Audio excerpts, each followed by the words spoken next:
বিসমিল্লাহ, আলহামদুলিল্লাহ, ওয়াসসালাতু ওয়াসসালামু আলা রাসূলিল্লাহ। আমাদের 1 মাস 7 দিন বয়সের মুরগির বাচ্চাগুলো, মাশাআল্লাহ, এগুলোর গ্রোথ খুব ভালো হয়েছে। আর তুলনামূলক একটু গ্রোথ এগুলোর কম হয়েছে। তার মধ্যে এটা হলো সব থেকে ছোট ছিল। 25টা 26টা বাচ্চা সেল করেছি, আর বাকিগুলো এখানে আছে। এগুলো আর একটু বড় করব। সকালবেলা পরিষ্কার করে খাবার পানি দিলাম, পানি খাচ্ছে।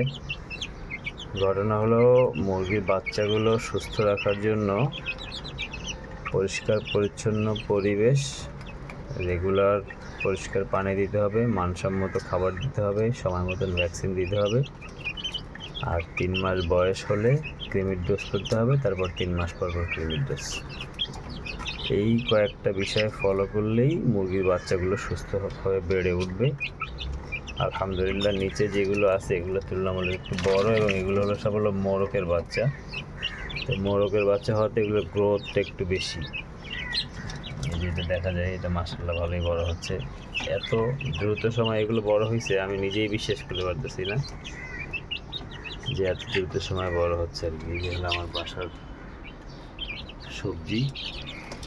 সকালবেলা যে কারণে ব্রাইটনেস কম, আলো কম, এখন পর্যন্ত পুরোপুরি রোদ ওঠে নেই। খুব সকাল 6টা বাজে। আর সকালে যখন খাবার দিই তখন খুব ছোটাছুটি করে, কার আগে কী খাবে। এই হলো অবস্থা।